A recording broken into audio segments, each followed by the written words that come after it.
I get my feels when I want you. See you feel it too, I'll haunt you. Hold on to my mouth in the fun. But if I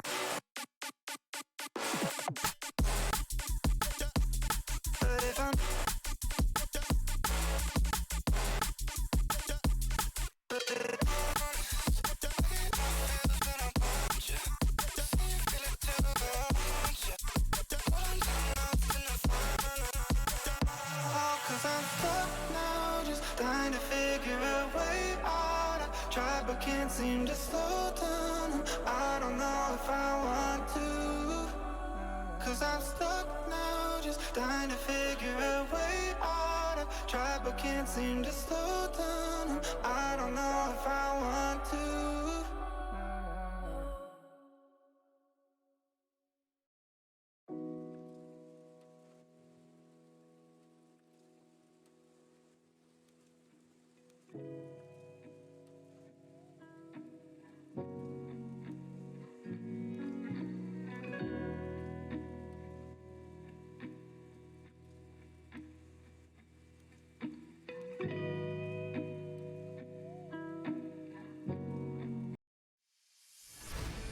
No rush, take it slow.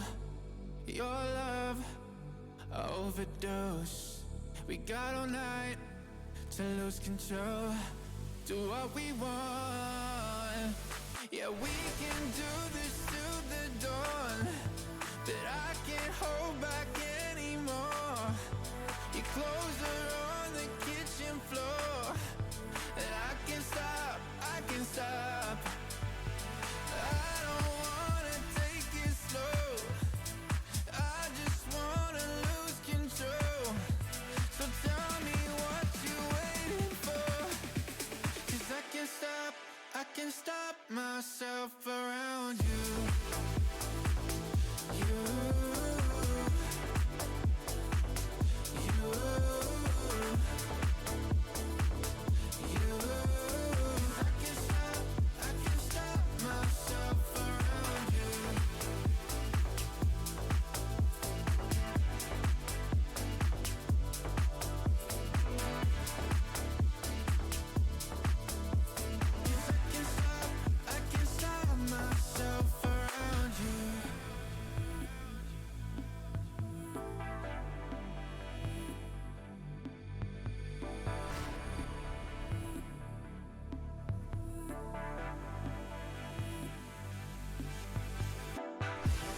Small talk, hotel room, your eyes, ocean blue.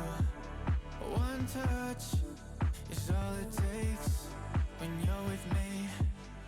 Oh, no rush, take it slow. Your love, a overdose. We got all night to lose control. Do what we want. Yeah, we can do this till the dawn. But I can't hold back anymore. Your clothes are on the kitchen floor, and I can't stop, I can't stop.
Here comes June.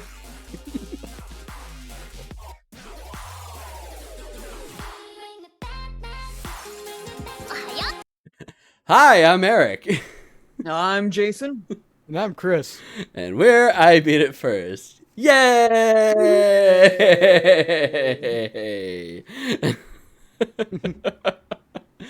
Sorry. Jason wasn't 100% feeling the podcast tonight. So Chris and I spent the last 5 minutes while the countdown was going on Twitch trying to make him laugh. You guys did you did a great job.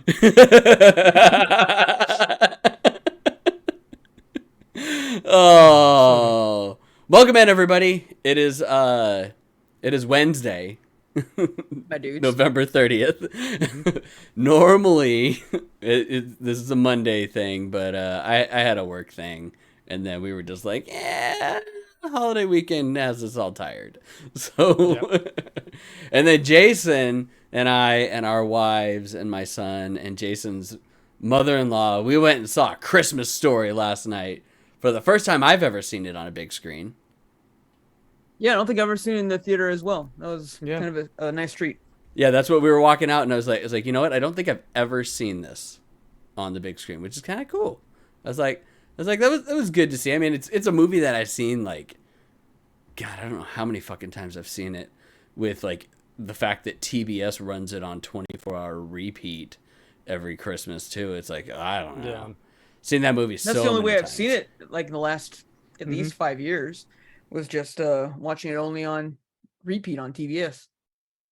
No, we actually think I've even, like, sat down and watched the movie like back to back in years either. like in a full like sitting. One sitting type thing. Yeah, I don't think I've done that in a while now. No, yeah, we outlawed the Christmas Story 24-hour repeat years ago, because stupid. Some people would just like that's all that you could have on Christmas, and I'm like, I'm done with this movie.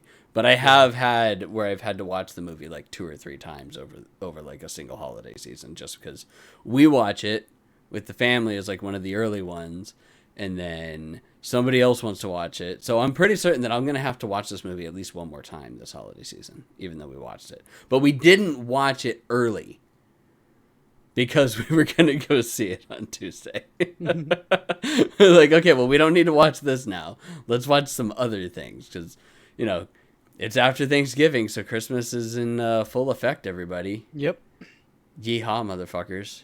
Motherfucking ha. Yeehaw!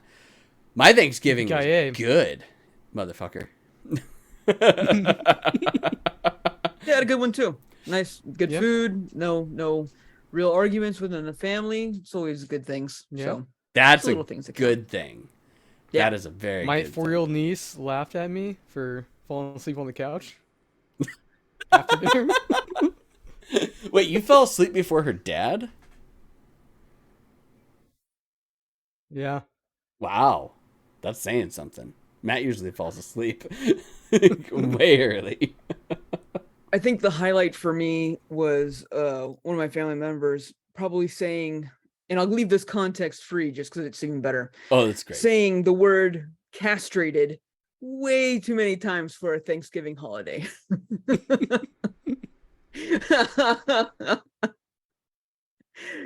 Wait. Leave that context free. Yep. Wait. Yep. Oh yeah. Wait. What context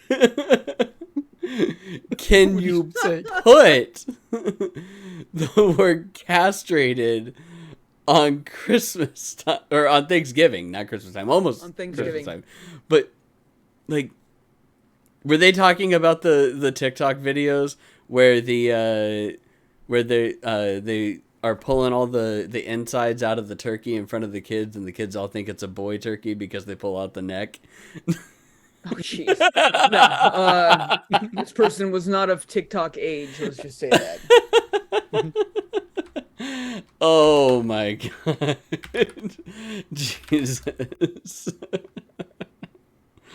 Oh man, you're gonna have to tell me later why castrated was said so many times.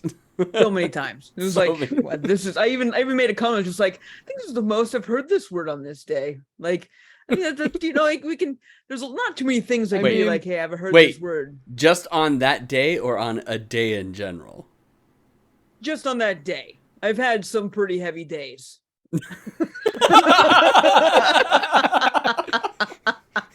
pretty heavy castration days.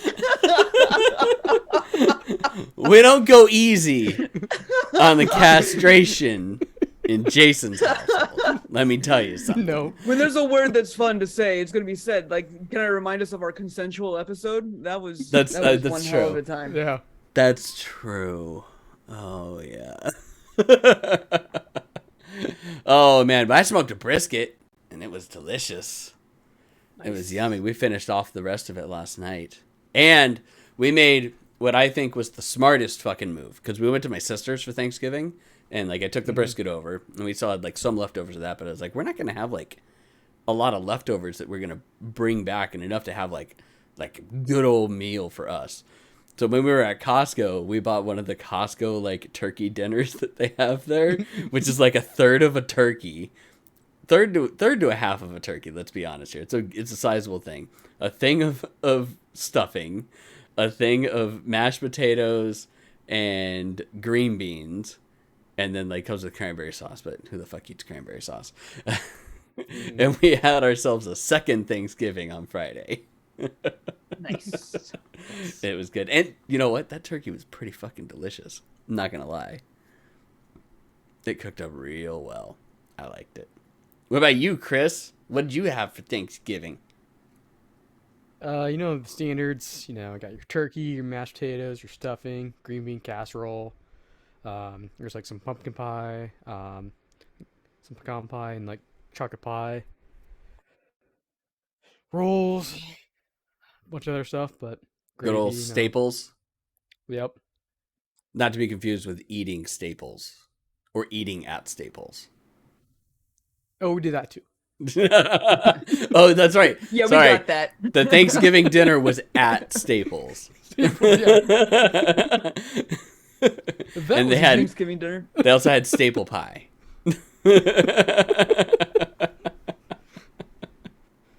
Oh man. Okay. Well, let's get on to news. No, what are you And- drinking? No, I'm not really drinking. I'm just drinking some Bullet. That's all. Okay, we can just I'm, be I'm, quick do, about I'm it. doing It's a fine. I'm doing a light night. Consistency. Consistency. I'm just doing some bullet, and I got some water. I have some tequila water and my last level fire flower beer from Portland. Oh. Nice. You drinking water, Yeah, Chris? What are you drinking? Just drink some water. Some water. Water. Being a good boy on this Wednesday night. Yeah. Yeah. Okay, now we'll get to news. Sorry, I got excited because I want to hear how excited Chris is for this very first one that is on here. So, Chris, go ahead and take it away. How excited are you for this? Cocaine Bear. The trailer released today. For those of you that didn't hear that, the Cocaine Bear trailer released today. Oh, and then Chris did a whole lot of like sniffing that I think NVIDIA broadcast cut out. Fucking love it. Okay. Those who don't know, Cocaine Bear, the movie, is based on a true story. Ish. Well, I mean, There were drugs thrown out of a plane, and a bear did consume a lot of it, yes. and it was cocaine. Yes. If you're watching the Twitch stream, you can see the actual cocaine bear taxidermied. I forgot. Here's this motherfucker that partied like no other party motherfucker did before. Wait, okay, so in the like original story, was the bear shot or did it literally just die of a heart attack? I think it died of a heart attack.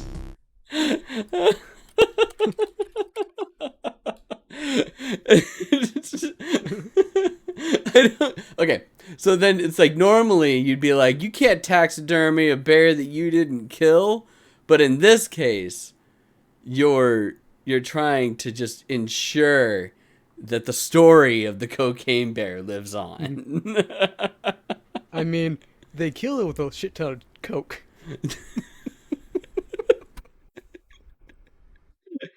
The best is Chris. So we'd known that this movie was coming out, and then I kind of forgot about it, and then Chris sends the trailer into our Slack channel, and I watched it, and I'm like, "Fuck, it's watchable."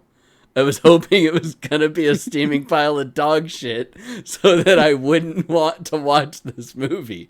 But now it looks like a watchable movie, which sucks because I'm gonna have to watch. I'm gonna have to watch Carrie Russell try and run from a coked out bear. I mean, I said worse things about Rubber, and Rubber was actually kind of a fun movie. So at least this thing is actually supposed to be sentient, and so that helps. Yeah. But it actually, as Chris said, it was like in the Slack channel, it's like it's just the right amount of camp. It looks like because it's campy. There's campy parts. Oh yeah. And then there's the part where the guy that's up the tree realizes that he's got cocaine dust on him, then like brushes it off of him. The bears in the other tree realize that, climbs down, and then climbs back up the other one and eats the guy.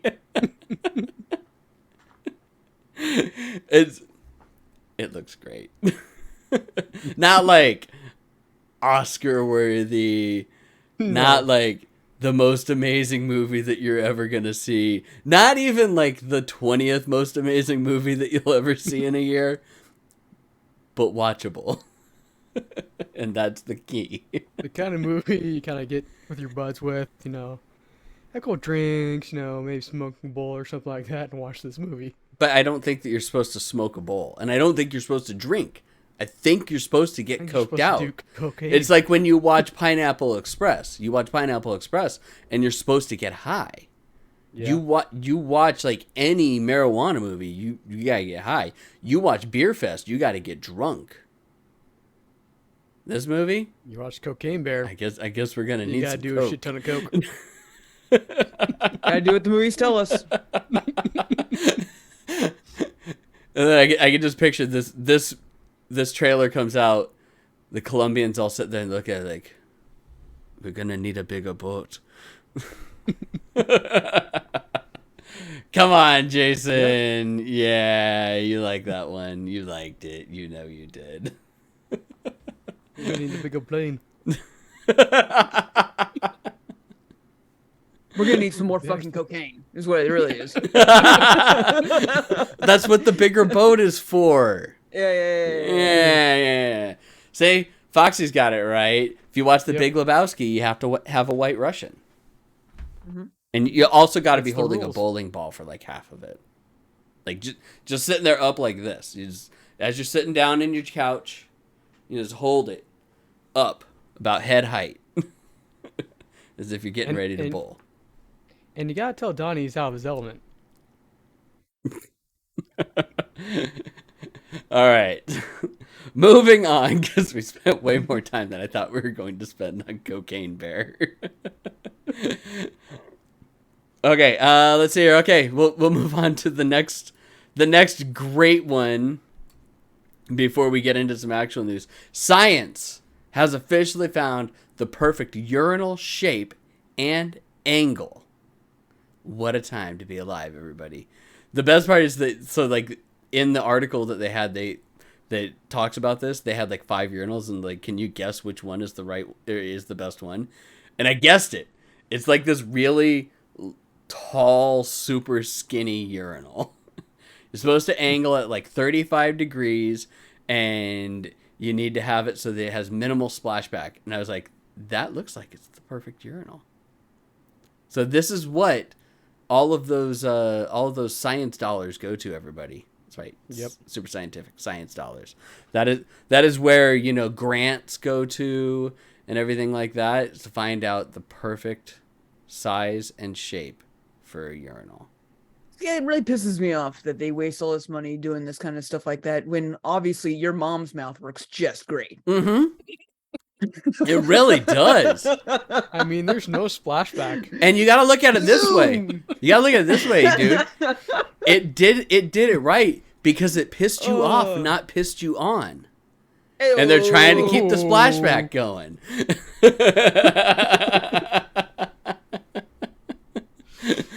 Oh, let's just keep going with the pee jokes, everybody.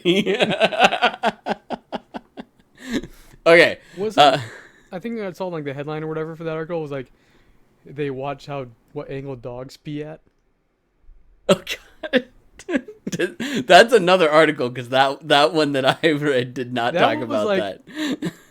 I didn't see like in the article, but I saw like in like the description, so I think they might have cut it out. Oh, okay. I'm like I don't Oh, yeah, remember so, seeing like- that at all. It's in the original title. It's what's the best time for splash tree, or if you look at the URL, it's the angle at which dogs pee inspired optimal design for splash-free urinal. Wow. Wow. But which dog? Angle's an angle, man. Angle's an angle. Yeah. Math is math. Math is math. And I like that they're like it's the angle that the dogs pee at. That's the perfect angle, obviously, because, you know, some dogs don't just have really fucking bad hips and can't lift their legs up at all. Yeah, Fox says Rue pees with his leg all the way in the fucking air.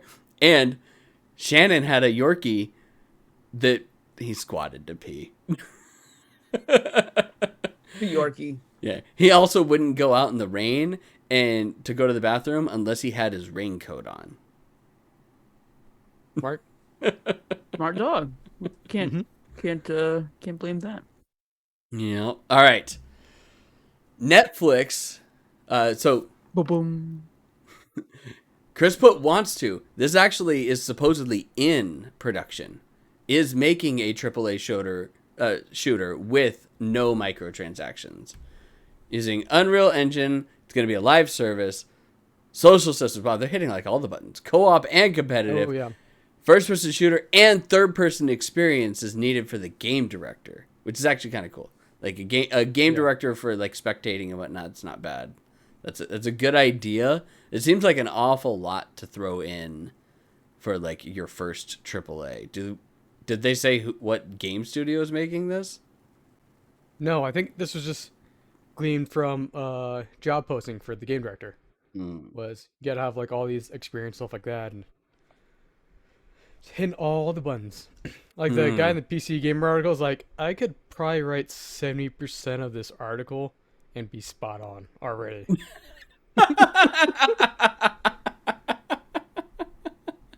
Just write 70% of my review and be spot on. Because let's be honest, Netflix is literally willing to do almost anything. Yeah. Except not give us an ad-free experience anymore. Yep. I hate it. Well, no, they are. You just have to pay for it, just like everybody We just else. have to pay for it. Yeah. Yep. I mean, we already are. Oh paying God, for it, what but was yeah, it that sure. got pulled from there? Something got pulled, and it was an anime because of the ad-free viewing, or actually, it was a whole like Oh, it was a studio that pulled it. yeah, it was like a whole all their stuff. studio. I'm trying to find it. Meh. Oh no, that's not gonna help.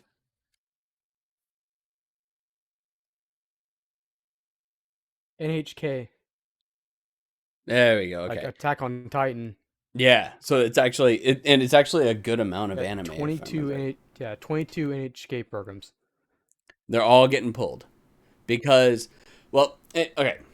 So I remember reading about this, and it's like it's a little bit of a gray area because part of their deal was that they cannot allow, or that none of their programs can be used to promote anything else. Yep. Which they're saying that the ad free, or that the no ad free version, so the ad supported version, is going against that, and they're pulling everything. Which it's like yes and no. The whole ad supported version of anything is fucking stupid. Yeah. Like Hulu. Watching Hulu with ads is just blech. Bullshit. It's so horrible. It's like the worst fucking experience because they will play ads all the time and none of them are good. At least if I'm watching regular TV, I have a chance of getting one good ad, and there is never a good ad on Hulu.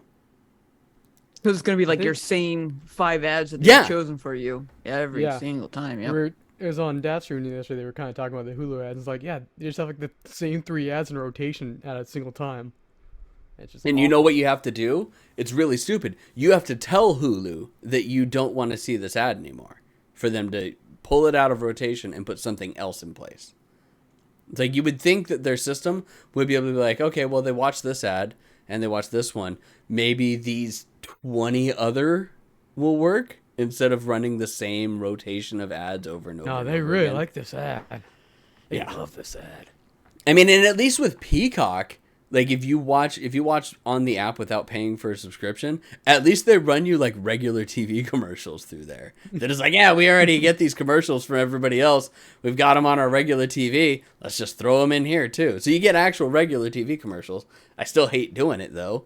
I will only watch Peacock if I'm watching movies because they front load all of the ads into the movie. So you just hit mute and you turn away from the TV for 3 or 4 minutes, and then you turn back, and suddenly the movie starts. You're like, "Oh, unmute." There we go.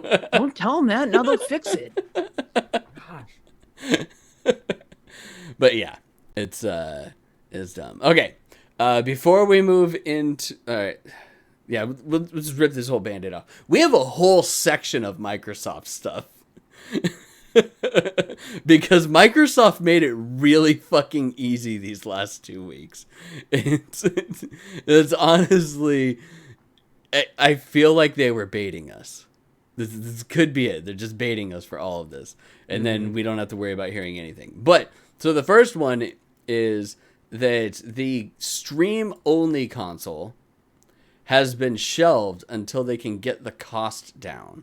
Because they supposedly had made it, and it was going to be like $250, almost the price of an Xbox Series S, just to get a streaming-only version of the console. So the only way to have streaming only now still is with that TV, that Samsung TV or whatever. No, it's any current Samsung TV. If you buy any new Samsung TV, you can do it. Yeah. Oh, And that's cool. And anything with Google, like anything with like Google TV in it will do it too. It's the dumbest thing that I can think of. I'm like, why couldn't they do it? It doesn't make sense. Because you gotta have them sweet RGBs. Yeah, exactly. I mean, that could be it. It could be them. Do we sweet, really sweet need $120 RGBs. worth of RGBs in this thing, though? Yes. Yes. And I will die on it.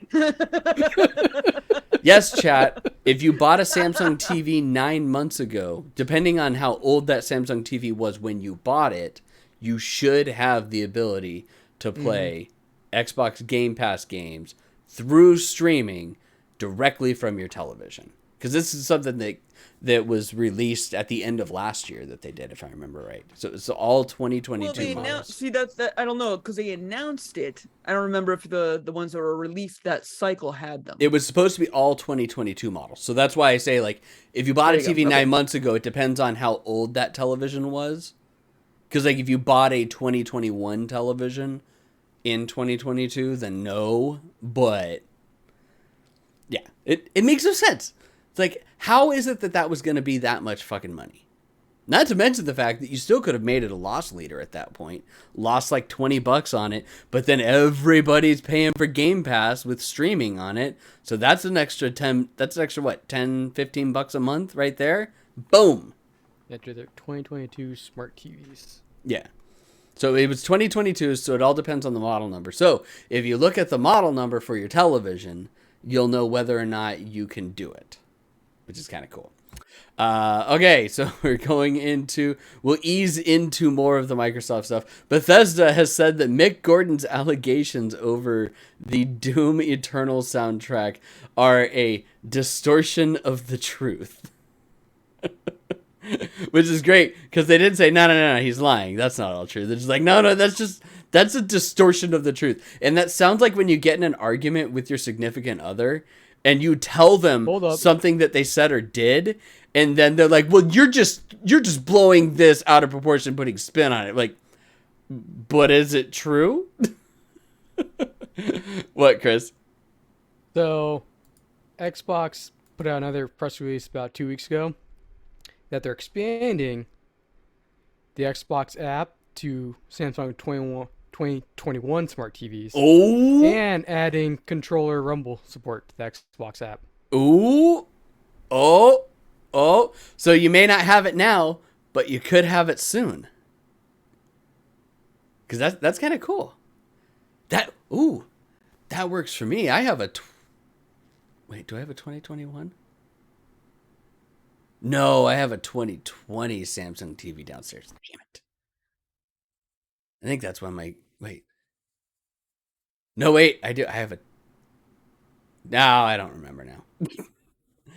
COVID was like 16 years. Yeah, All I right, remember right, exactly. is that I got that TV sometime during COVID. And I don't know what model number it is. I'd have to go downstairs and look it up, because I didn't even like pick it out. It got picked out for me by the warranty company. Which is why I have this nice big 70-inch up here, because I have an 80-inch down there now that they warrantied out for me. Which it works ish. The backlight sucks on it though. It's real splotchy. Like me when I drink really bad vodka in a night. It's like super splotchy. No, I'll be honest. I've had a couple of nights where I've had like super cheap vodka. That's the only like correlation that we've done, and it's always like cheap ass Long Island night. And it was like one night was like $1 or $2 Long Islands, and then the other night was a beer cruise or a booze cruise down in Mexico, and all I was doing was drinking Long Islands, and I ended up with just red splotches all over my body. It wasn't anything like bad. It wasn't anaphylactic or anything, but each one of those red splotches was piping hot because there was just blood right there. But yeah, it was funny. All right, next. Okay, so this one kind of starts just leading into all the other ones. The FTC, Federal Trade Commission, is reportedly readying a lawsuit to block the Microsoft Activision merger. So after the UK has officially announced that they are delving deeper into this, the FTC and also some other organizations throughout the world are looking to lodge formal complaints, in which case then this probably ain't gonna happen. And this is what we were talking about before, when it first got announced. Is like, well, we got to see, how the FTC just allows this, because the Federal Trade Commission's not going to allow something like that if they think that it's at all gonna fuck with the stock market. So that's the biggest thing. So this is where things get interesting.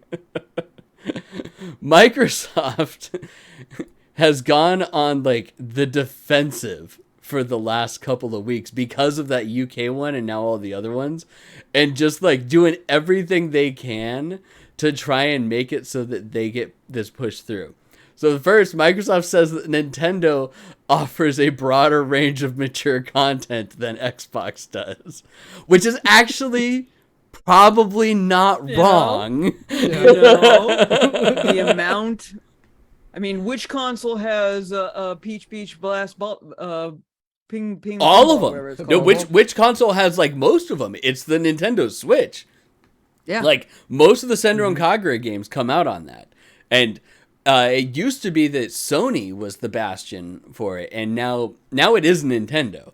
But this is where it's funny, because Microsoft's now just going pointing fingers, but they put out way more mature content than we do. We're wholesome. We're a family company. We're here for everybody else. They have also officially said that Sony's first party games are, quote, better quality.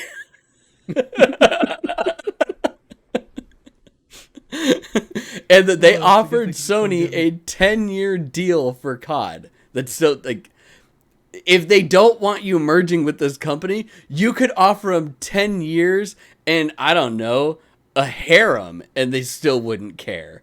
Because they don't, that's not what they want. It's not that they want to keep COD, they want to keep COD out of your hands. That's the big thing. That is their biggest piece. They have also said that they think buying Activision will create more competition among publishers.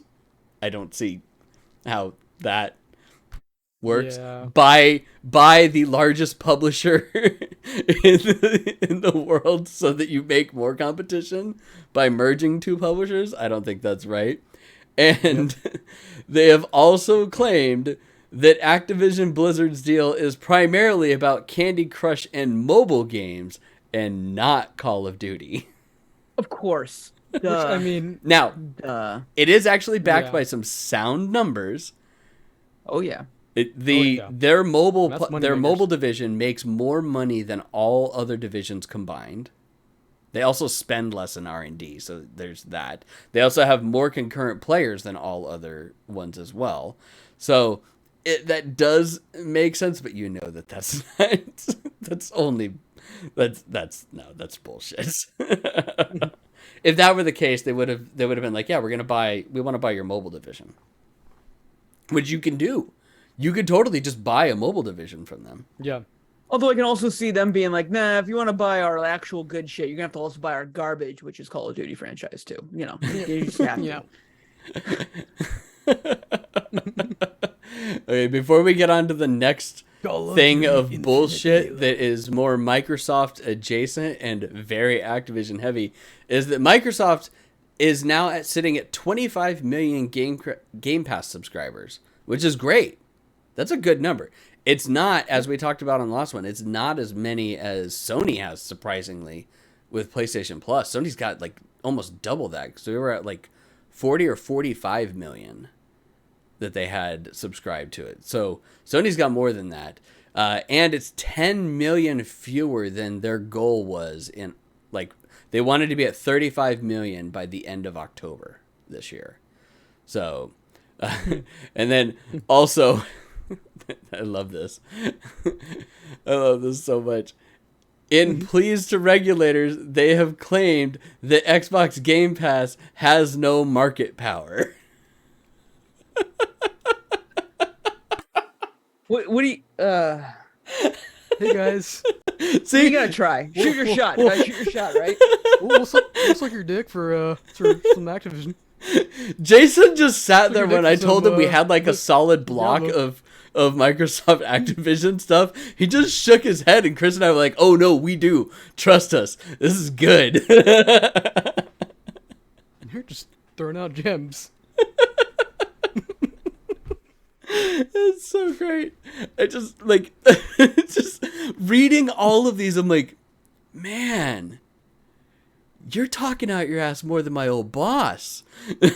Like, you're just pulling shit out, like throwing everything at a wall to see if it sticks, and none of it's sticking.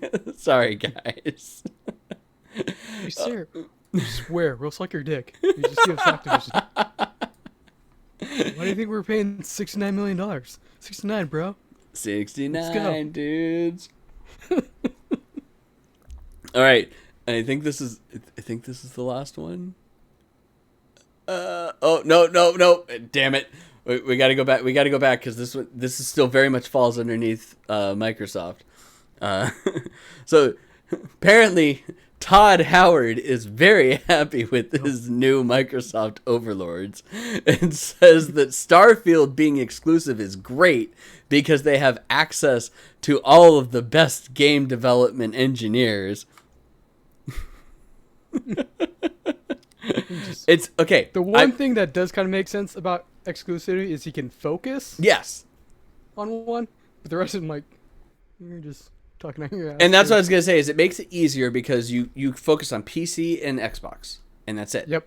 That's all you need to focus on. And it does make the development easier, which is one of the reasons why console exclusives usually like can move faster than some of the other ones because of the fact that it's people making it specifically for that console and they know how to work with that console, and that it's way easier workflow. They don't have to worry about adjusting their code to work with it and have simultaneous releases. And it makes for a smaller unit because then you don't have to have specific ones working on getting it over to PlayStation at the same time or so on and so forth. But really, Todd, Microsoft also seems to think that Elder Scrolls 6 is a quote medium-sized game, unlike Call of Duty. It's okay for Elder Scrolls and Starfield to be exclusive because, you know, they're not big games, they're medium-sized games. Totally small. Nobody really cares as much about. I mean, the fact that they released Skyrim on everything, including refrigerators, means nothing. It's not because no one likes it or it's a big deal. Yeah. That was also it's pre-Microsoft. It's like the other small title, Doom, that no one really knows or pays attention to. It's the same company, you know. It's small. Wait, There's what's no Diablo? What's Doom? Exactly. I don't know what Doom or Diablo It can play on or things, but no one cares about it. Elder Scrolls, what? Yeah, Skyrim, same what? category. No. No one cares. That brings up a very good question with Diablo.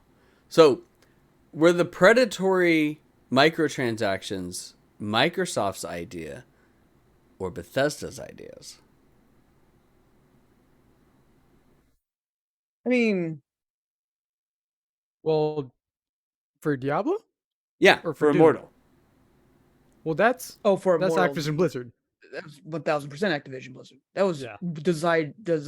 designed well before Microsoft even made an offer on them. Yeah. Okay. That was Activision all the way. Yeah. Okay. Okay. All right. So let's move on now. Let's see here. Okay. So we'll go back to the next one.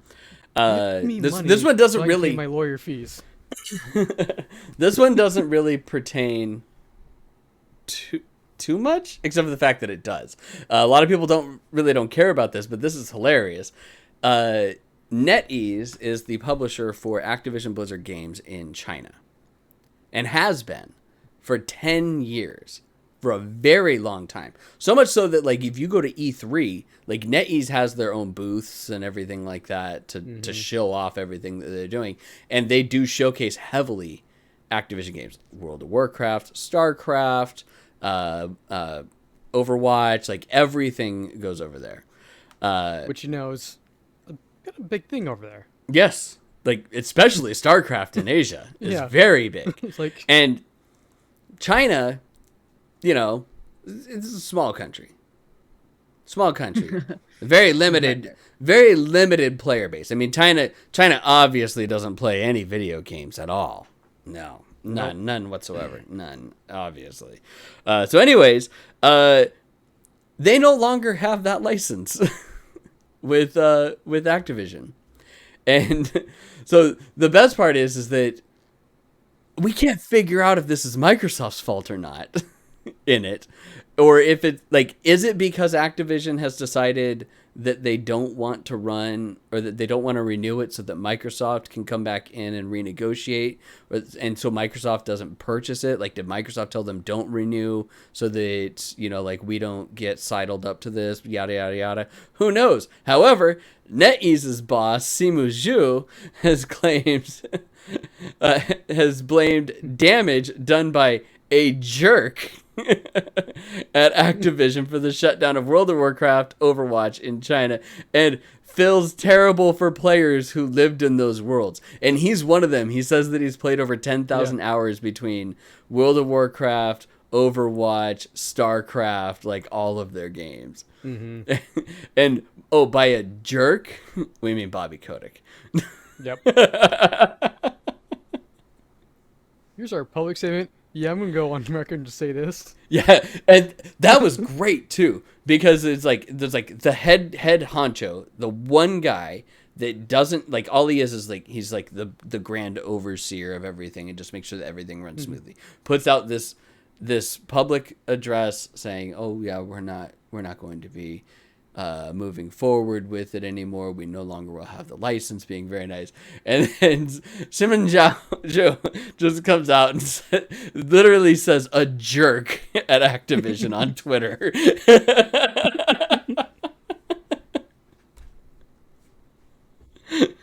It's like, oh yeah, we all know who that is, because there's only one person it could be. It's that money grubbing asshole that doesn't give a fuck about anybody except for the bottom line, and will, let people do whatever they want at the company as long as they're making money.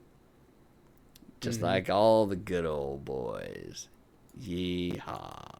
The good old boys. Yeah, but see, the Dukes weren't doing no harm. Well, because They were like Robin Hood. Because he was like, never mean no harm. I'm like, no, they were definitely mean harm. Just like good old boys, meaning all the harm. They weren't meaning no harm. They were modern day Robin Hoods. They were good. Oh yeah. 'Cause I was trying to. No, You're talking about Bobby convert the Kotick? meaning Bobby no Kotick harm means to what harm. Bobby Kotick's like meaning a lot of harm. Yeah. Oh yeah. He's like, hold my Perfect beer. way I to can do this line. better. Actually, sorry, for him it was probably like, hold my wine spritzer. All right. Okay. So hot off the heels last episode, where we were talking about how Microsoft has said that they are going to invest in China, which is kind of funny, given what we just went over, so that they can find the next Genshin Impact. Sony already has invested more into the China Hero project, which is the system that allowed them to find Hoyoverse, then MiHoYo, and Genshin Impact. And they've got 2 new games that are going to be coming out. First one is Lost Soul Aside, which is it's like Final Fantasy 15, just more futuristic. Actually, no, it's like all of the futuristic parts of Final Fantasy 15. And there you go. And then the last one is Conchalaria, which are going to be coming out as PlayStation exclusives. Probably on PC too, just like Genshin. Yeah. But yeah, they'll be PlayStation exclusive. So Sony was like, oh, well, yeah, we've already been doing that, Microsoft. We've made a good chunk of change off of Genshin Impact and keeping it as a console exclusive for us. So we're good. And I have no idea on how long the console exclusivity is for Genshin Impact. Because there's been rumors of I'm like sure they've Switch for a year and expanded a it, half. and they've extended it out. Because I would love them to put it on Switch, like so much. But yeah, I'm sure they've already extended that out multiple times. I don't know. Genshin gets warm on my phone. I can only imagine how hot it's going to get on a Switch. Although a Switch will For have a sure. fan, but Yeah. Yep. I'm pretty certain that that's it. You're going to be like holding just like a space heater in your hands running Genshin So Impact what? on it. That way, when we're watching horrible Don't need to TV run the heat. shows, I don't need to worry about it. I can just be like on my Genshins. Yep. So yeah. Don't need to turn the heat on. I'll just play some Genshins. That's true. I don't need a blanket. I'll just drop it down a little bit. Direct that fan right onto my lap. Oh, I'm nice and toasty. Okay, we're good.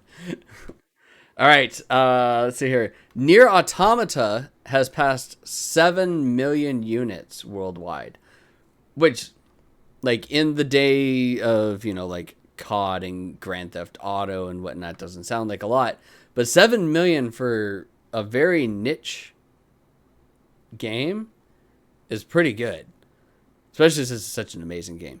Near Replicant has already passed 1.5 million worldwide as well, which is really good as well. So I'm stoked. I think that's really good news. It helps boast that, narrative stories with innovative gameplay or odd gameplay can still do well and make a good chunk of money. So I like that a lot. All right, let's see here.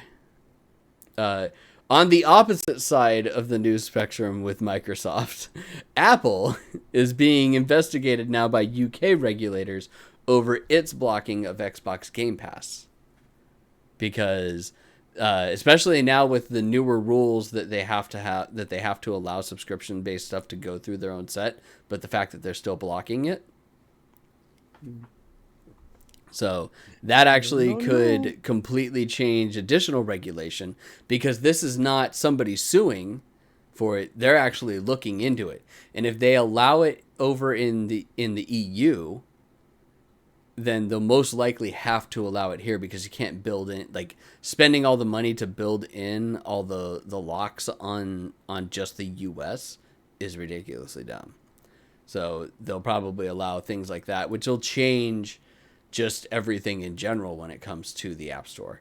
But it's a whole different approach to changing the App Store policies, which is cool. All right, Hori. Not, I know it's always a weird name, no matter what. Who is a maker of peripherals. They make a lot of like Switch peripherals and PlayStation and Xbox ones, but they are releasing a mechanical half keyboard for the PlayStation 5. However, it's $130. Oof. It's got a thumbstick, which is cool. It's got it auto maps all the face buttons onto standard like mechanical keys. And then when you play some like first-person shooters and stuff like that, you then have standard WASD and whatnot for moving, which is cool. It's interesting, except for the fact that it is still a cabled device, and it's $130. I mean, the entire purpose of this would be for people that are like, I want the most like accurate speed, all that jazz like that. You're gonna get that on wired more than a wireless any given day, but granted, we're talking nanoseconds, but to these people, that's what we're talking about. But $130 at wired. yeah, There's a lot of additional tech that I expect at $130 price tag. That's what I'm going at. Or like you can buy a really solid customizable mechanical keyboard, full mechanical keyboard for that or less. That's see where I'm getting at on this. So it's real, like it's a great idea. It's not $130 great, I don't think, though. No, but it does have it's got like 16 main keys if I remember right, plus then additional ones. So I think it's like all in all, it's like 25 or 26 keys or something. Plus then a thumbstick and some bumpers and everything like that.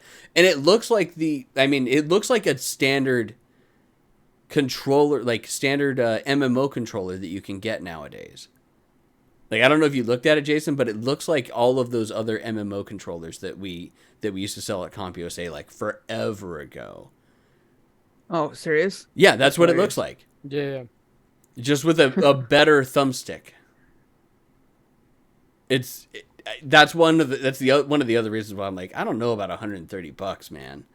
It seems like a little much. But I don't know.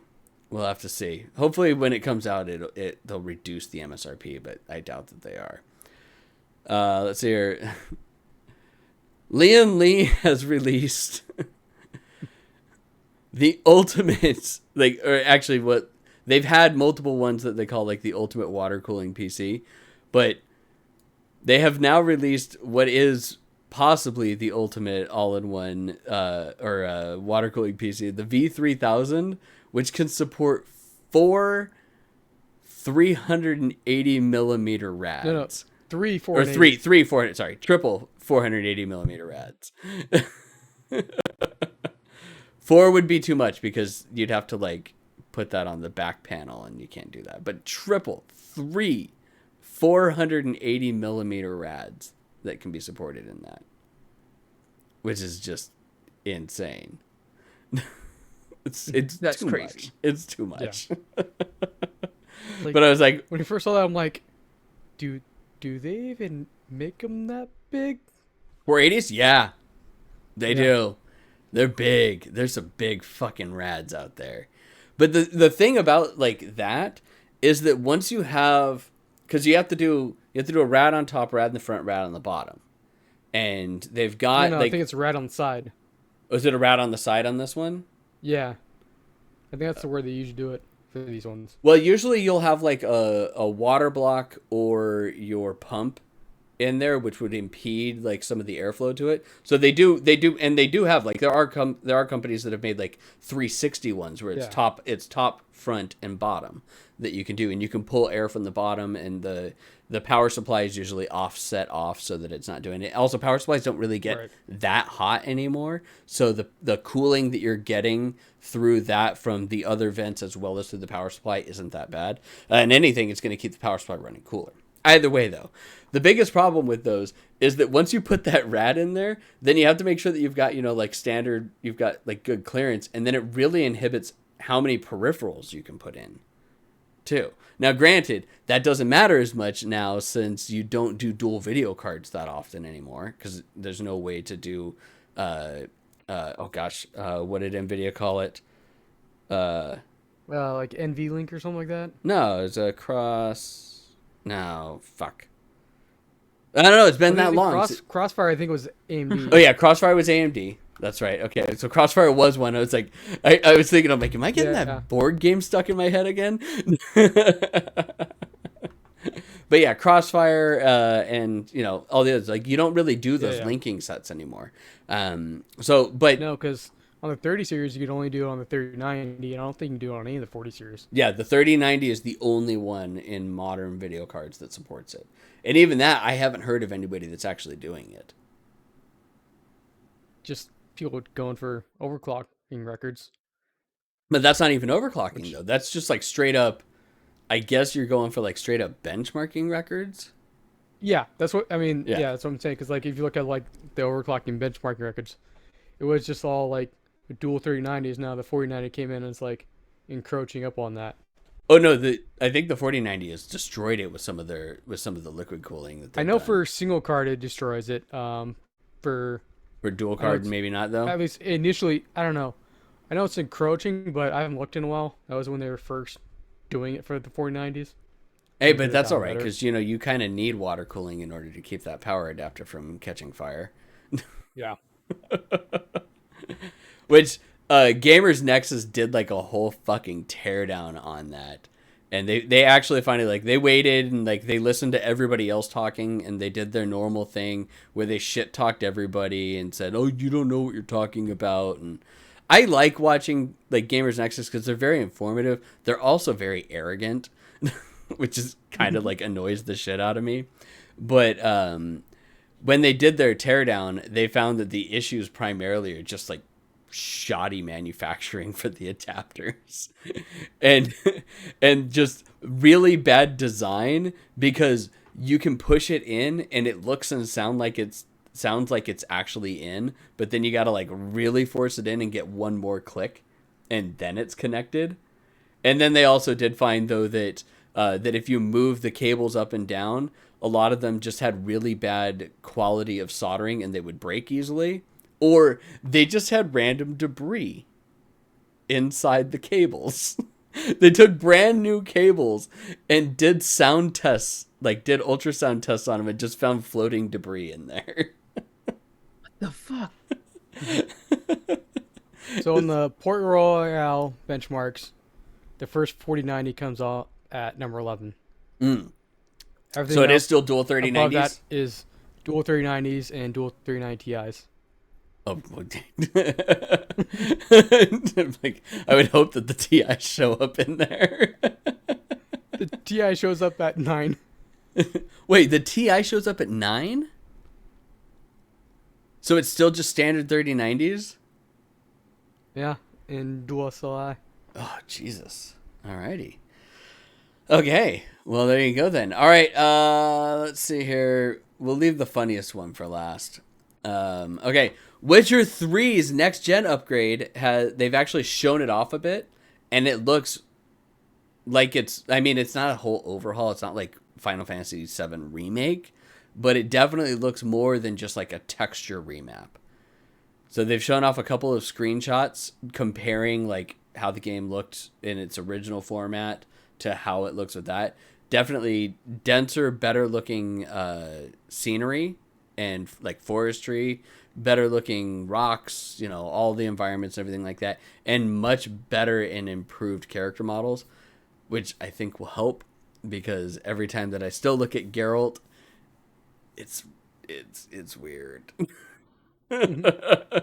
It's weird. You just don't love him. And You just don't everybody love him else. like I do. Everybody else in the game too, man. The character models are not the high point of Witcher. I can tell you that right now. But I would love for them to change my mind. Now the FMVs, the character models are good. Like when they did FMVs, that like animation was good. But when you look at the actual character models for it, not so much. But yeah, it's looking like it's coming along nice, which hopefully will be still coming out. Like, I think it was still supposed to be like early to mid 2023, right, Chris? Isn't that what you remember? That was coming out sooner than that. Is it? We'll have to see then, I guess. While Chris looks that up, we'll prep everybody. The next one's funny. Yeah. When's it coming out? December 14th. Oh, shit. Is it? Wait, no, but I thought it got delayed. I think it got delayed to Or was the delay to December 14th. December 14th? Yeah, because I think it was supposed to be coming out earlier this year. No. Well, there we go. And I Maybe think that's why we they all kinda- have now they Witcher. finally showed us up. So we'll all be able, well, at least two of us will be able to play it on next gen consoles. So we'll be able to see exactly how it is, because it's going to be a free upgrade. Which is Hey, very, very nice I of can them. play it on PC. That's true, yeah, because they're releasing the same patch out onto PC. Because playing it on PC did not make the character models any better, people. They just polished them turds up a little bit more. All right. Last but not least, Nintendo held a Nintendo Direct yesterday, everybody. In case you didn't know. They held a Nintendo Direct. They let everybody know that it was happening on Monday. Except the Nintendo Direct was for the Super Mario movie. Trailer number 2. And they made sure to let everyone know in their social media posts, no game information will be announced during this Direct. It's so funny. It is just It just blows me away. What It blows me away. Yeah, what really blows me away is that Nintendo cheered X200. doesn't No put out games. anything new. Like, what's the last new thing that they did? Pokemon? Pokemon, but that's not a Nintendo. That's Game Freak or whatever. And That's the Pokemon Yeah. company is a subsidiary of that. But that's subsidiary, but it's Oh, not yeah, them and Game directly. Freak. but that's not new.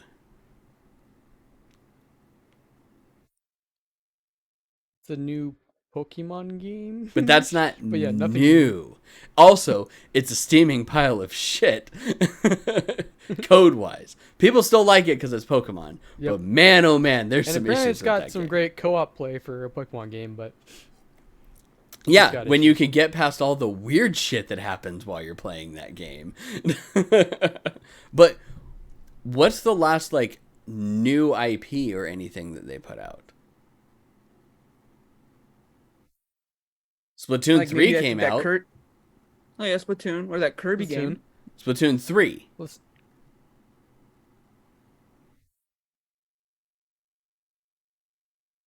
Hmm. Luigi's Mansion 3. like it's like it made me stop and think. I'm like, wait. And when was the last time we had a Nintendo Direct? It's been, I don't remember how long since we had a Nintendo, like an actual Yeah. Nintendo Direct. So, like, I can't figure out if they're holding out for news on the Switch Pro still, or what. Because they still haven't announced the Switch, like the next one, the next Switch console, which Yeah. we know is going to happen. Obviously, the question is when it's going to happen, and they haven't done anything in months. No, I think the last thing they did was what, Breath of the Wild 2 and that kind of stuff. Yeah, and that's still not coming out until May. I still don't understand Tears the of the need Kingdom. to like be Tears of like Hell there's gonna Run. be no game coverage. Like, do not come to this Nintendo Direct unless you want to just see a movie trailer. Like, it was just like, So you want to see first of all, why don't I just be like, hey, come check out our new video trailer, and that would have been perfectly clear. So they're like, hey, we're having a Nintendo Direct. This whole thing's usually for video games, but all we're gonna do is show off our crappy ass movie, and no games. No games will be shown. And to be honest, there's at least some good voices. The voice of Toad is okay. Jack Black actually does a is great doing job. a good Yeah. job with Bowser. Like he's, and at least from what we've seen, he hasn't Jack Blacked it up yet. hmm Yeah, So- well, the second that we see Bowser be like, then I'll be like, oh, okay, fuck off. But like even Charlie Day as Luigi, I'm actually oddly there for. But Charlie Day is a very kind of Charlie Day should have been Luigi Mario, character. in my opinion. that But actually he should have been Mario. that I would Like, it would would've been accept so that. good. I would accept that. What I can't get behind is Chris Pratt. And I love the fact that they released the first trailer without doing a direct. Like, you would think that if you're going to do it, you're going to do it for the first, trailer Right. that comes out. So they released the first trailer without doing the direct. And then they do this one just so they can double down on all the stuff of Chris Pratt doing the voice of Mario. No matter how much the internet has just made fun of this so much. I low-key hope that they're like playing all of like the worst parts of it, just so that like he actually just like nails it, like whatever, and everyone's just like, fuck, I feel like a dick now. That's what I kind of hope for now. I think that they're playing for us the original edits. And they already decided that the original audio was crap from him. And they've already like re-recorded did it. retakes. And they're Do you doing think they're sonicking it? Yeah, You think they're sonicking sonicking it to where they're like, you know what, we listened, but the great thing is we didn't have to go back and reanimate because you guys really, really thought that the animation was spot on, chef's No, kiss. that's not true. Like That's amazing. not true. No. In comparison to the voice. So what we did is we listened and we went back and we had Chris Pratt redo all of his voices 6 months ago. But we had him go back and redo all the voiceover, and we're working hard, we're already done, on making sure that this movie is ready to come out on its original launch day, unlike the Sonic movie. Thanks for the idea, guys. We just actually had him do 2 takes when he originally recorded it. Yeah, like he came We in recorded and the audio, and we gave Mario the sweet, juicy ass you've all asked for. Yep. I mean, people have already complained about his ass in all the other Mario games, so he's got a flat ass. Sorry, people. He's a plumber. Yep.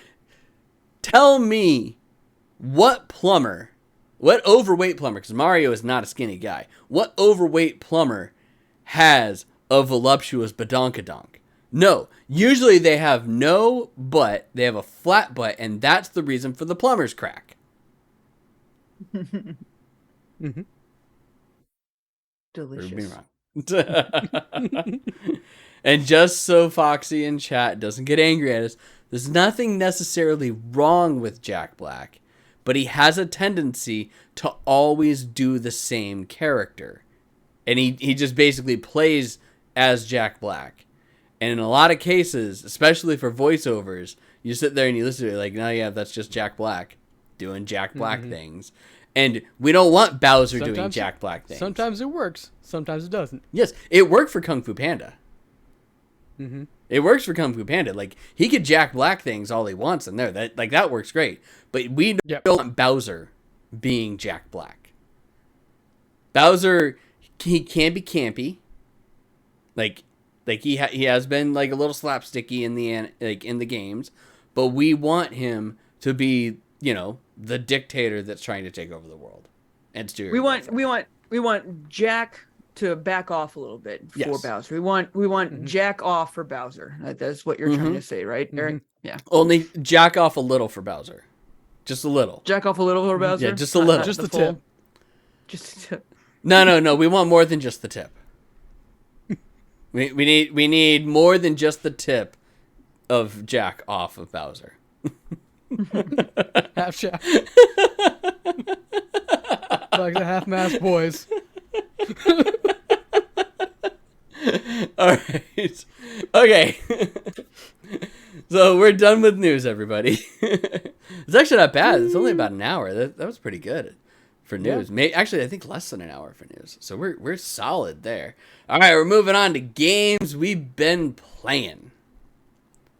So who wants to go first? Go first because I'm pretty light this week due to the holiday and whatnot. But I've been playing a crap ton of Genshin as usual. Got caught up on a lot of the main storyline stuff, which was good. Good to get through and play. I got Nahida, which was nice. And then I pulled for Tartaglia just for fun because just like I have him, wouldn't mind getting a C1 on him or something like that. He's good with C1. And to the and so I was like, I wouldn't mind. He's not someone I normally play with, so I was like, I wouldn't mind. And some of the other like sub that they have for him, it was like the wind guy. I don't remember his name, but he's fun to play. So I was like, I wouldn't mind having him too. Kazuha's friend. So I pull, yeah. So I pull, and I get like back to back. I get another gold off of Tartaglia, and I was like, oh shit! All right, I wasn't expecting to get Child again, but that's dope. And I get not only the wind guy, but then I get Tainari instead. Oh, you get Tanari? Yeah. I was like, all right.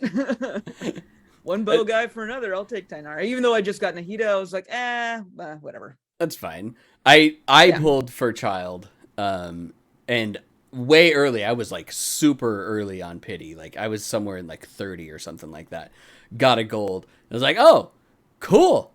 Let's see if I got it. Cause I've been trying to get a dupe of Child for a while. No, I lost the 50-50 and got another Gene dupe again. And I was like, fuck. Yeah, it's been fun. It's been fun. But Genshin's Genshin. I then like Neo 2 was given away last month. Wait, what have you thought of the newer like events that they've had? The Mushroom Frenzy was okay. The story kind of like You mean ran on a Genshin little bit longer than Pokemon? it needed to. Yeah. I like the idea of it. I thought that there was something that you could do with that. They built up a whole lot of substance to it that then just ends and it's just like never talk about it again, guys. And it was like I could see that being a thing to go back into, but wasn't my least favorite like little side quest, but it definitely wasn't my favorite one either. The photograph one I thought was kind of fun just because it forced you to go to places and play with the photos and jazz, and it was quick and dirty and easy. You could do some cool photos in it. I did like that. You Like could you do some could, cool photos. because Yeah, you like if you fucked up a couple of times, like you could really go in with, because they only required like, sometimes they would require like, it has to be someone from Mondstadt, and they have to be a sword user or something like that, or they right. have to be an animo character, and then you have to do a charged attack or something. So you could get some really cool like poses out of it, which I liked. Yeah, it was different. I mean, it was fine. I've been really trying to use the time to just play around and get through a lot of my stories. I had so many character story things that I unlocked that I just hadn't been doing because I'm just like, when you want to do a character story mission, it's just like you better get ready to like listen to story. That's the whole point of these. So I usually when I sit down to play Genshin, I turn off my brain for like a few minutes and not worry about anything. But I was like, all right. Wait, so I'll have do you some of not these done character stories. the cube missions yet? I've done 2 of them. I think Oh, the okay. 4th one unlocked today. I was like, Yeah, I'll the wait fourth one until they're unlocked all today. unlocked and I'll unlock. Oh, I'll do okay. them all at once. But It's they're fine. The 2 interesting. I've done. I mean, you're fighting the cubes again. So we had water cube, flamey cube. I'm trying to remember what there's the one Ice cube and electric ice, cube, yeah, wasn't it? yeah, icy cube, and I think we referred to him as Viney cube. So but they only did the 4, which they could have done all of them. I don't understand why they didn't do all the hypostases, all the cubes, but you know, it's okay. It did require you to change up your standard party, which I liked. So far, not me. No. But Beidou, best babe. Yeah, so Genshin's been great. I then also I loved Neo back in the day. I remember getting Mm-hmm. Neo Yep. and just had such a huge love-hate relationship with it that when Neo 2 came out, I was like, oh my god, I really want to play that, but no, I don't. And so I never did. And so here it was for free in PlayStation Plus again. I was like, fuck it, I liked it so much. I downloaded it, and over the long weekend, I was like, all right, I'm gonna play this. And the first 5 hours of that game is pure torture. Like, I don't care who you are. Like, you have obviously no level, no gear, no nothing. And the game doesn't give a shit. It's just like, get good right now, scrub. Like, figure it the fuck Mm-hmm. out. Because it's a Diablo, or not Diablo, it's a Dark Souls style game. Yep. And get good is in the thing. So, I mean, your first boss battle, you have to utilize all the tricks that you've learned up until that point. Perfect counters, parrying, you have to have it down for the boss fight. Otherwise, it's near impossible. You're going to just be like Ibn at him very slowly and dodging constantly, and then it's just a very boring battle. So you have to get it down, which is great. So the first boss battle you get through, and you're like, wow, I feel very accomplished. That was actually okay, fun. I'll keep moving forward. You're then able to level up, and then immediately you can start getting better gear, and the normal Neo opens back on up, and you become OP pretty quick. That's not to say, though, that the game's not challenging. I still die a shit ton. It is still very much a Dark Souls style game. You still have to switch up your magic, your stance, your beasts, your summon beasts and stuff like that. Very complex to all of what you can do. But if you love Soul games, this is still just a fantastic Soul game. And it's fun, it's engaging, it's long as hell. Like, I looked at some of this stuff, and I think there's like 120 different missions, and each mission is easily an hour. Like, easily. Like, there's some that will be less, but with you dying, they're easily an hour. So I mean, there's time that you're going to spend in this. There's replayability forever, for days. You can come back and do Twilight missions and stuff like that. It's just, if you really like Soul style games and you like it, constantly inventory management, because that's what you do. I swear, I beat a level, and then you have like 500 new pieces of equipment, like your first equipment, your sword if you want, your hammer if you want, then you have your bow, your gun, your hat, your chest piece, your bottom piece, your legs, your hands, and then all of your like accessories that you can equip. And you got like 30 new ones of each. And you have to go through and stat check them all. Then after you're done stat checking them all, you then have to make a decision which ones do you want to offer up to the gods, and then which ones do you want to offer up to the blacksmith to disassemble. And then you'd be like, well, no, I've disassembled all that stuff. I might as well look at what else I can build at the blacksmith. Ooh, I can combine these two together. Oh my god, I probably spend like, You mean the endless 30 minutes, circle of dude, of 30 inventory minutes in between management? missions. 30 minutes easy between missions, just min-maxing all my shit before going to the next level, which I then immediately get 15 more new pieces of equipment that are going to be better than what the fuck I just did. So it's just like, you have to sometimes stop yourself, be like, no, Jason, this next level is only like a level jump of 1. You don't need to like min-max your entire gear set. Are you Just go with sure what that you have. don't have to though, Jason? Exactly. Are But you sure? I could do 20 damage more every attack if I did, Eric. I could do it. You could. Yeah. So, But you could. It's like 20 points more HP, Jason. 20 points more. That could be the difference between life and death. I have no idea what this boss is going to be like. Exactly. It could be like totally opposite to what my playstyle is. Anyway, I enjoy it. I like soul style games, so it's already super addictive to me. I love it when I die a bunch of times and then coming back in, finally getting through something that's just like absolute bullshit.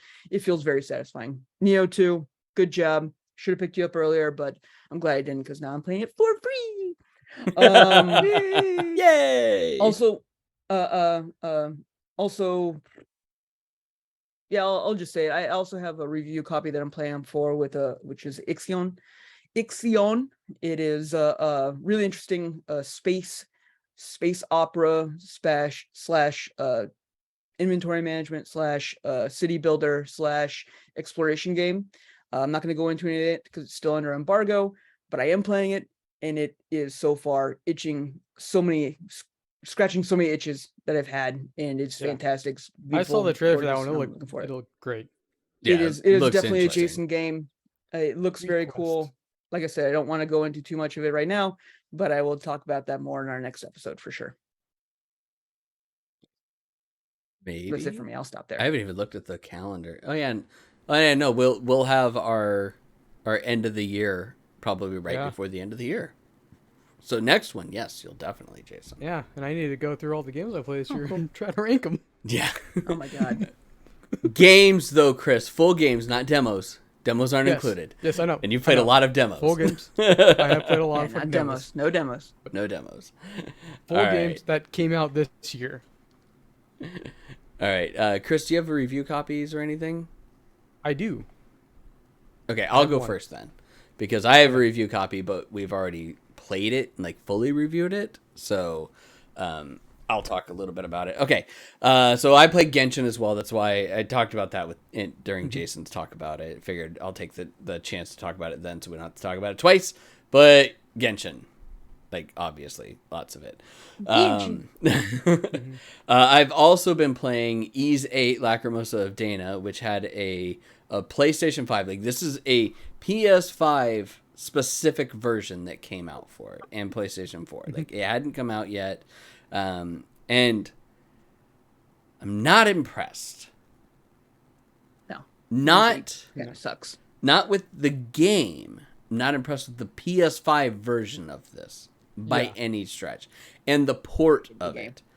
The game's okay. It's actually I enjoy the game. it's entertaining. It's pretty fun. It's entertaining, yeah, and I mean it's great on the Switch. Yeah, you liked it And when it first came out. Probably not that much better on the PS5. No, and see that's the problem. Okay, so Yes. it comes out on the PlayStation 5. Graphically, it's not a PS5 game. Like they didn't really do any major. There's probably some upscaling of textures, but that's about it. And it's still fairly blocky in a lot of cases and whatnot. Movement is jumpy. It's not fluid still. Very much what I would expect like on a Switch game as well too. The biggest problem that I had with this game is that everything that mapped over to it, I can tell exactly where they ported this game from. This is ported from the PC version, which, hey, normally not a bad thing. The biggest problem with it, though, is that every prompt that I was given and everything that pops up and telling me my instructions on what buttons to hit and do everything. Press E. Yes, it was all keyboard controls. And then I would have to Oh, pause come the on. game, go into the button mapping. I'm like, okay, what the fuck was E? Then I find E and I'm like, okay, E is R1 or whatever on this. Like I had to do this in order to teach myself how to play this game Oh, because man. the tutorial doesn't teach you anything because the button mapping isn't in there. And I was so pissed. And I found this out on stream too, which sucked. So unfortunately there is a stream of me just lambasting this game because I don't know what fucking buttons to push or anything. I did also find that games like this have a little bit more of a curve. So actually, not so much games like this. Any game that you need to time dodges and parries in have a very strong learning curve when playing on PlayStation 5 Remote Play. Oh God, yeah. Because because I was dying. I died so many times trying to parry like this boss. Jason jumped into stream chat and was laughing at me, and I'm like, no, Jason, I'm playing this through Remote Play because my XR1 won't go into OBS anymore. So I'm hitting the button when it should, but I'm getting hit because of the visual delay coming through, then the button pressing delay going back. So I was like, if I watch it, like, and actually the button pressing delay isn't as bad as the visual delay coming in. So if I turned my head and I watched it on my television instead, and I just used the PlayStation Plus or the PlayStation Remote Play for streaming it, I could do it well. I could parry, I could do everything. But man, in any game that requires like tight button presses for it, that is not gonna fly. So I think, and as we talked about it on the last one, of like where my OBS just, it stopped working with my cameras in this profile. I am unfortunately going to have to migrate to a whole new profile on my computer, at least for streaming, because it works perfectly fine in another profile that I have set up.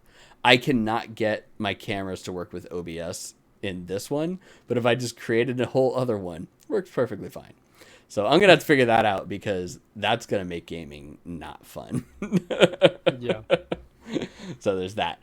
I also did start playing off stream because I don't know if they've fully fixed the issues that I was having before, but I did finally start playing Plague Tale Requiem, which Oh, good. is just as awesome as I had hoped it was going to be. And it actually did, because I haven't gone back and played it on my PC. And I kind of wish that I went back and played Innocence on my PC when it was on Game Pass, just for the catch up again, even though I own it on PlayStation. But I didn't, and it answered my question. How much easier is it to aim her sling with keyboard and mouse than it is with the controller? Oh, And let me tell you, infinitely. So much All that easier precise to control. move, to look around, to aim, you name it. Everything about it is so much easier. So I've been playing that. I'm like a third of the way through the game, and it's beautiful. The story's pretty damn good. The music is awesome. The everything, texture wise, as far as like the rats, the fire, like all of the main aspects that are like the main pieces that you're using in this game are fucking amazing. Puzzles are good too. The puzzles aren't like super simple, and they don't like automatically tell you the solution to the puzzle like what people have been saying Ragnarok does for you. So I'm fully enjoying it. It's probably gonna end up on one of my top 5 for the year again. I mean, it was in my top, or Plague Tale Innocence was in my top 5. I think it was like number 2 when that one came out. So I'm pretty certain that this one's going to be as well too, because so far everything Nice. about it is just as good, if not better, than Plague Tale Innocence was. That's awesome. And that's That's me. really Nice. awesome to hear. Yeah. Chris, go on ahead. So I haven't played too much, with the holiday and all that and World Cup and stuff kicking off. Which, hey, And- U.S. made it out of the Out of the group. out of the first groups. Yep. That's about all that I know about soccer, other than a bunch of people were angry in the Netherlands, Denmark, I think Denmark. because they Or was it lost Belgium? to a team that they shouldn't have. I don't know. Yeah. So a bunch of soccer fans threw a temper tantrum because they lost. I mean, what are you gonna do? I mean, that happens with like Super Bowl losses sometimes too, and shit like that. Fans are gonna be fans. Fans are stupid. Yes. But I mean, we did kind of have like a night before kickoff party, for our American Las Vegas chapter. So we had like a FIFA tournament and stuff like that, and so I did play some FIFA 23 on a PS5 in a tournament. How'd you do? I won. Yeah. I won my first game. Went to, so I scored, was up 1-0, and then they scored, and I missed a PK. So we were tied 1-1, went to overtime. Still tied 1-1. So we go to PKs, and I win like 2-1 on PKs. And then I get absolutely destroyed in my next match.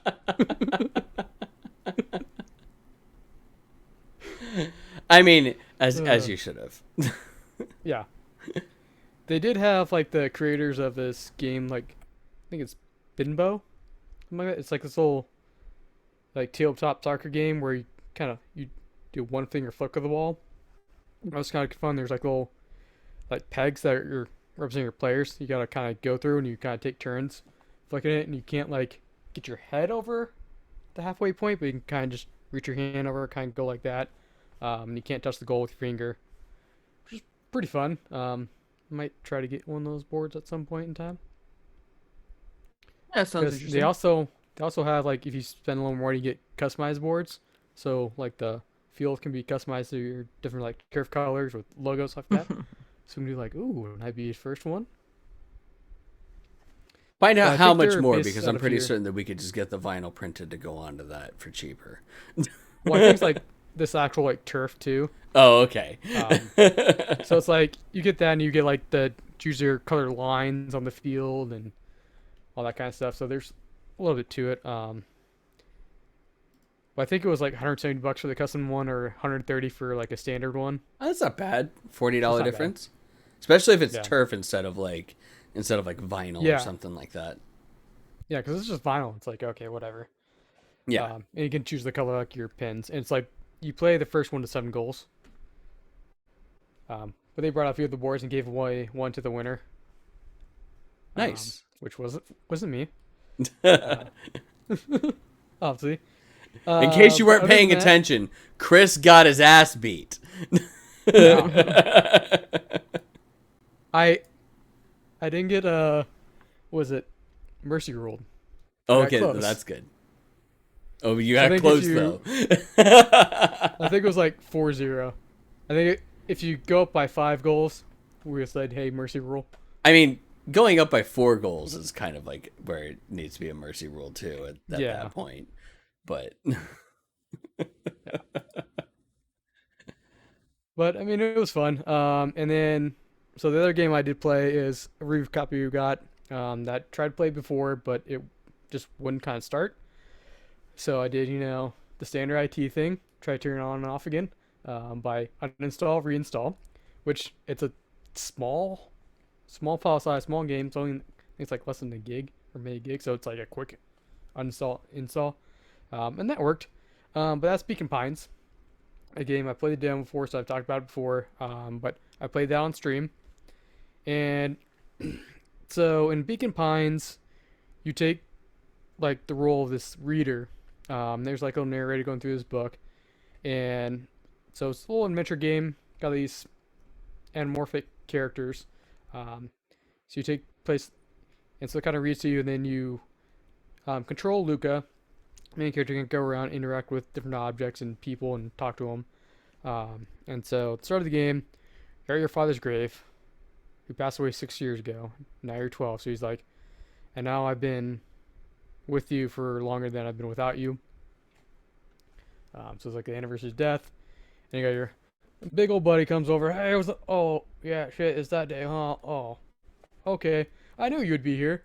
After I checked the library, your house, our secret treehouse hideaway. The bathroom, the freezer, the fridge, the pantry. But, and so as you kind of go along, you find these charms, and which are just kind of like words. It's like there's ones like you plop down a chair and you're like, hey, and like chill. Or no, I think chill was maybe, but yeah. So you find like these different charms, and then they have different words. And as you go through the story, you'll open up the book, and then it'll kind of read to you a little bit, and then you can place one of the charms in if it fits. And then I'll branch, depending which one you pick, it'll branch the story in a different path.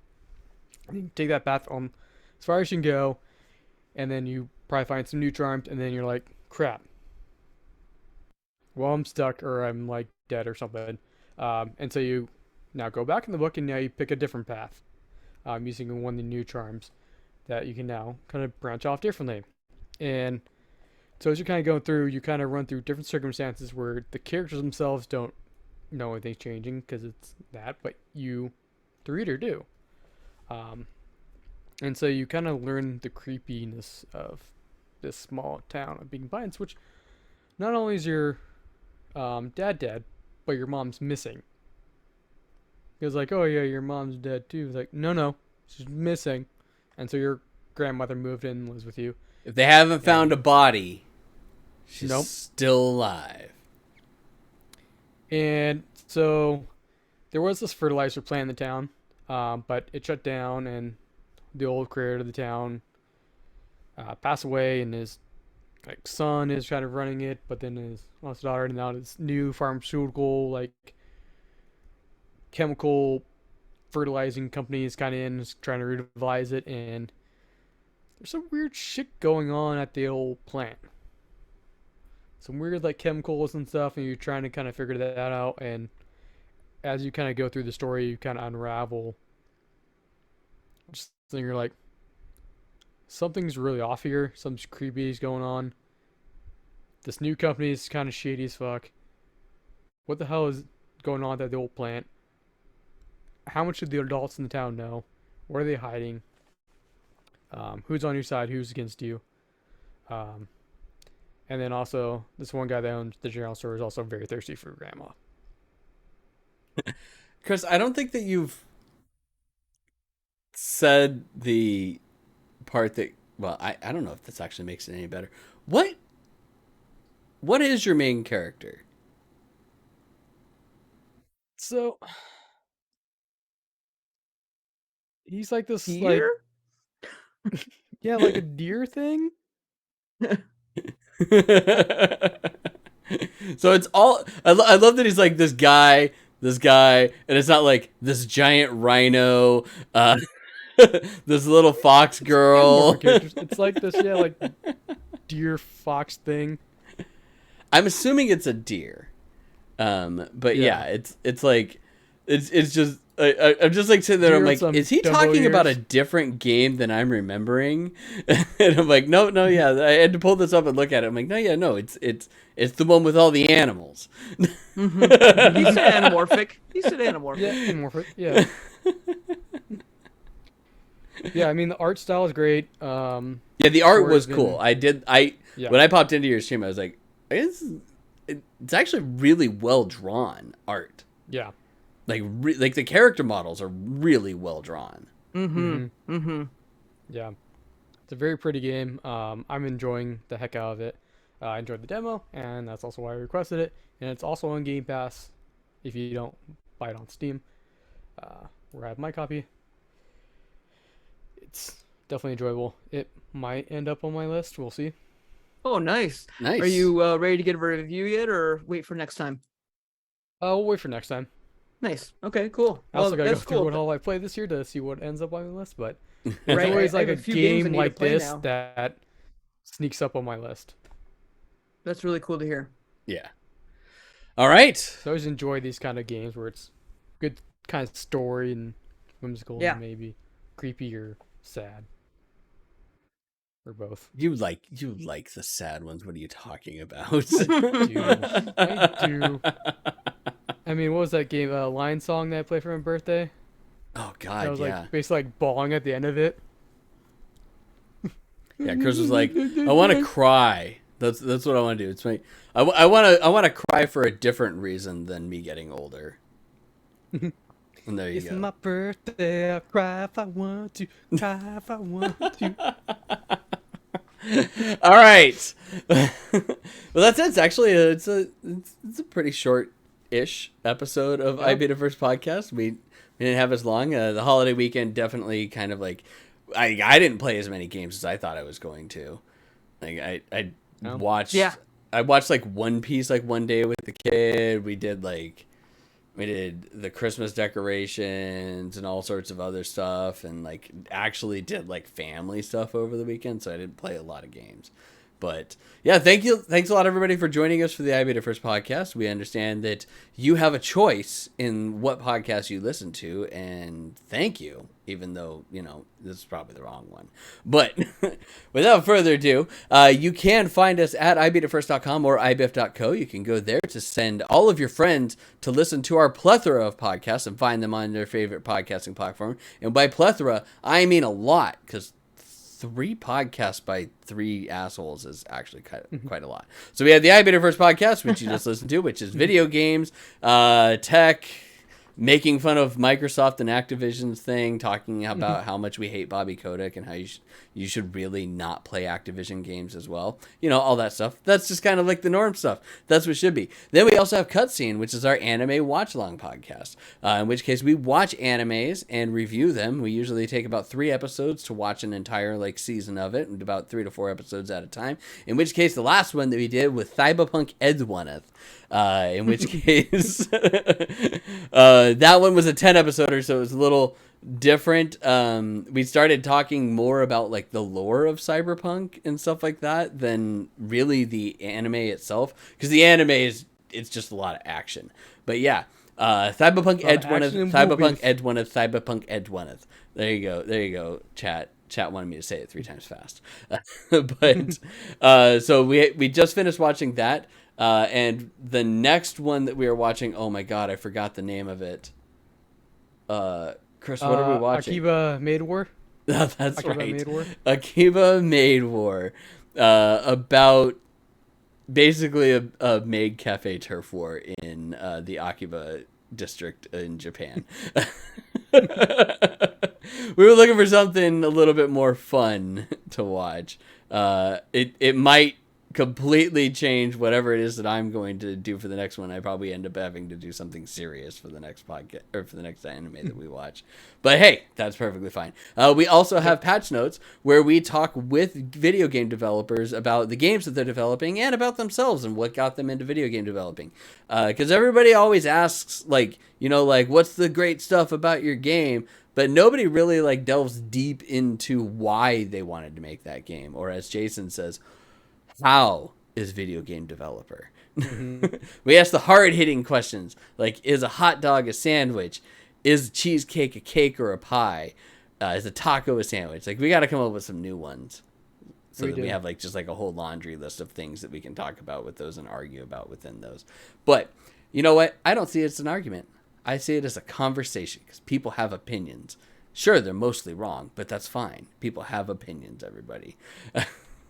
You can also find us at Facebook, IBIF1st.com, Twitter, IBIF1st, Instagram, IBIF1st. We don't really do a whole lot on social medias. We do most of our stuff here on Twitch, where some of you have been listening to the podcast through podcast platforms, and some of you have been watching on Twitch, in which case you can go to twitch.tv/IBIF1st to watch the podcast, normally on Monday nights, as well as video game streaming. Some of the games that we talked about, like Chris streamed Beacon Pines. I streamed Ease 8. Jason streamed nothing, and that's fine. Hey, I did Unliving or whatever it was called, a couple weeks ago. Yeah, a few weeks ago. Yeah, that's he, Yeah, he yeah. he streams every now and then, and he did a solid 24 hours of streaming Yeah. for our the kids. Extra Life video game or game day on November 5th. In which case, we have a huge Extra Life footprint because we have lots of friends that we want to help with us, and they love to help with us. So we have the I Beat It First team, which right now, if you look up on our Twitch channel, we're at $5,615.55 so far for the year. So big props to them.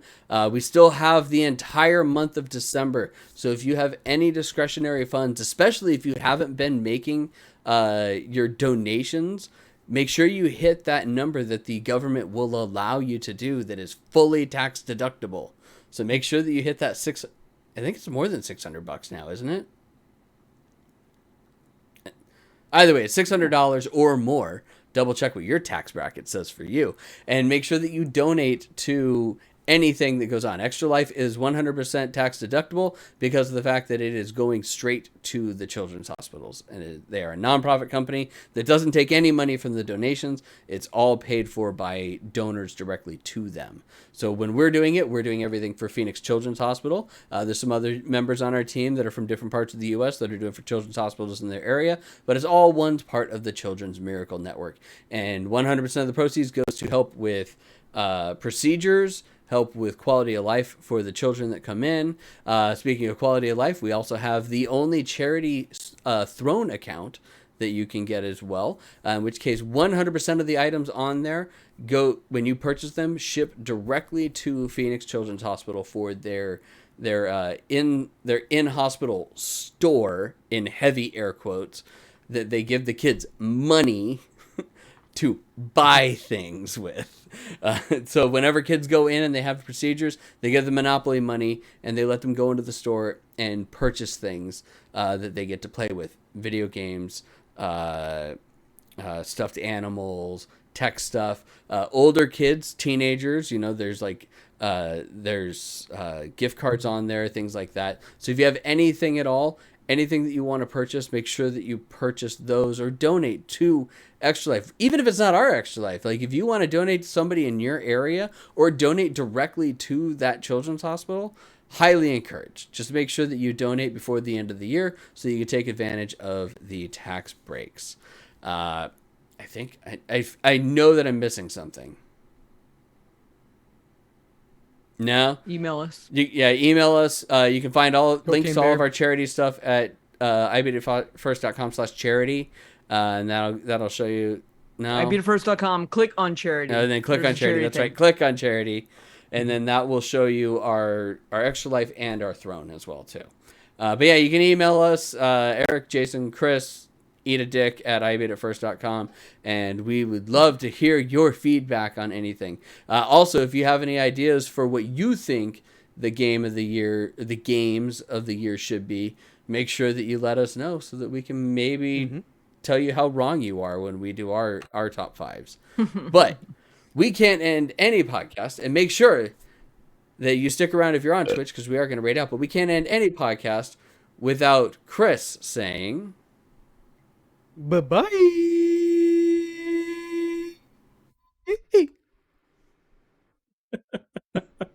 Recording stopped. Thank you, Chris. All right. We're Try going to not to go raid into like that into Spooky, who is on her last hour of her uncapped subathon, day 5. She should have ended earlier, and then somebody donated a bunch of subs again. So now she's at an hour and 15 minutes left. So we're gonna raid into Spooky. But thanks a lot, everybody, for joining us.